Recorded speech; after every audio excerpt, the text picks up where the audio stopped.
What still lives? When we die, a quiet philosophy on loss and the fear of death. Sometimes grief doesn't feel like a wave. It feels like silence. Like walking into a room and forgetting why you came. Like waking up and remembering they're not here. Death doesn't just take the person. It takes the version of you that existed with them. And what's left behind is a quiet ache. Not always loud, but always there.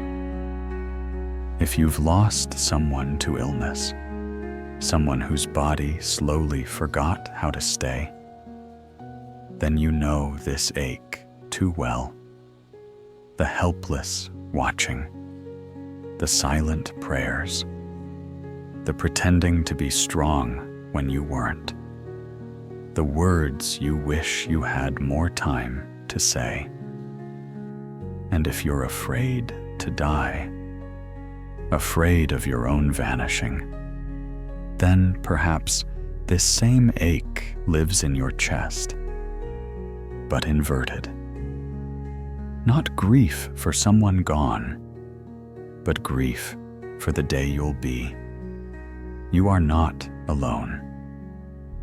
In one of his letters, Seneca wrote, "It is not that we have a short time to live, but that we waste much of it."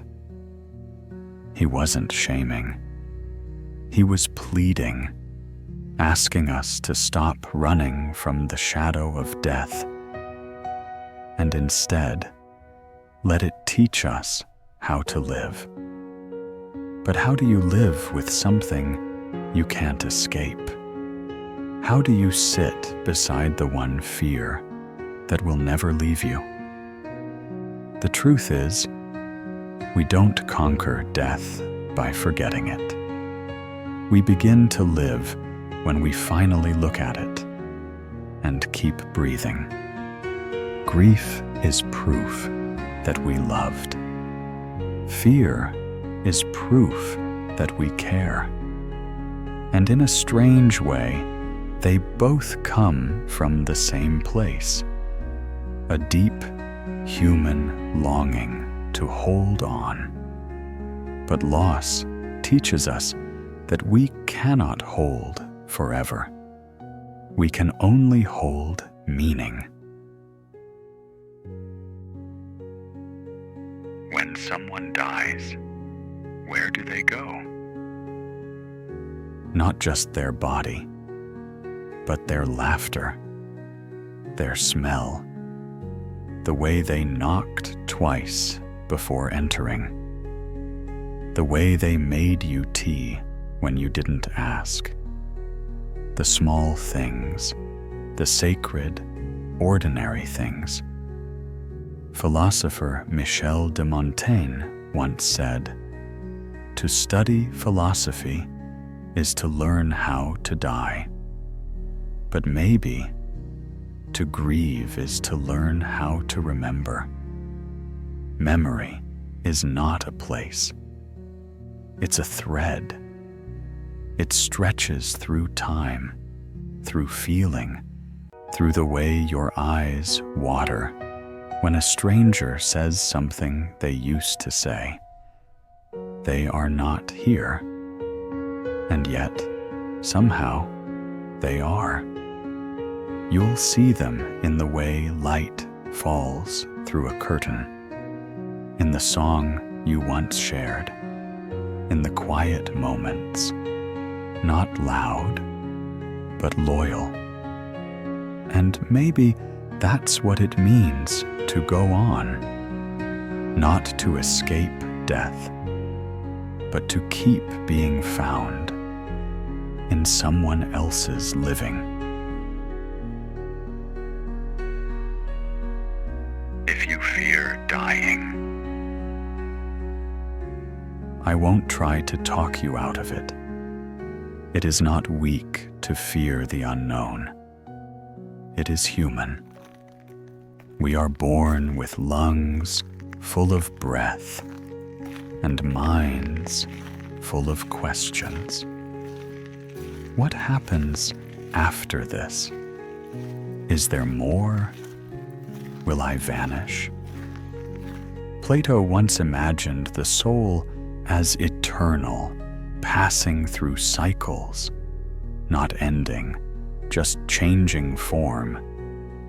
But even if you don't believe in that, you can believe in this: that your time here mattered, that your presence left a ripple, however small, however quiet. Maybe we don't live on as spirits. Maybe we live on in the way someone holds a child more gently because you once held them that way. In the way they say, "I love you," with the same softness you once used. Death ends a life. It does not end a story. But why does death hurt so much? Because it reminds us how fragile we are, how temporary even the deepest bonds can feel. We build memories like sandcastles, knowing the tide will come, but still building them anyway. Albert Camus, a philosopher of the absurd, once said, "Come to terms with death. Thereafter, anything is possible." He wasn't being cruel. He was pointing to a freedom, a kind of clarity that comes when you stop pretending you're invincible. It's strange, but facing death can make you more alive. Suddenly, moments become sacred, not because they're rare, but because they're limited. Suddenly, you see your loved ones differently. You listen more. You hold tighter. You forgive sooner. And maybe that's the strange gift of knowing we'll die. We get to choose what matters.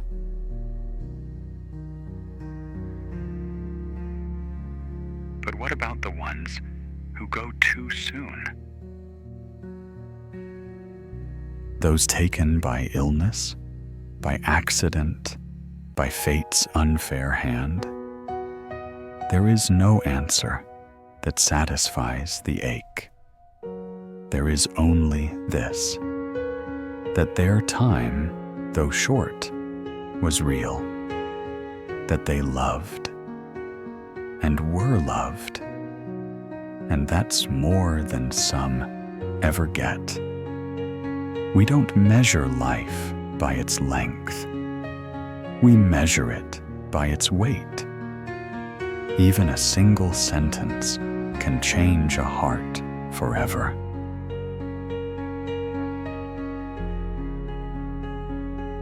And you who are still here, you who fear the ending, you who carry the loss like a hidden wound, you are not broken. You are what the poet John Donne once called a piece of the continent, part of the whole, connected by something invisible and ancient and real. You were meant to feel. You were meant to ache. You were meant to wrestle with this question until it softens in your hands. And one day, maybe not now, maybe not soon, you'll smile at a memory instead of crying. You'll tell a story that ends in laughter. You'll live a moment so fully, you'll forget to be afraid. And that moment will be proof that death may visit, but it does not win.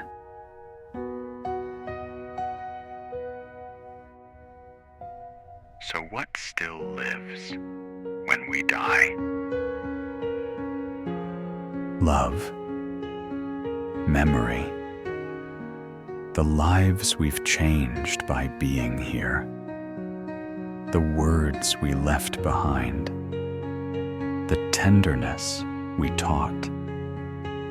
And if that's all we get, if this breath, this time, this fragile beauty is all we're given, then maybe that is enough. Because we were here, and we mattered, and we loved even when it hurt. And that is a life well lived.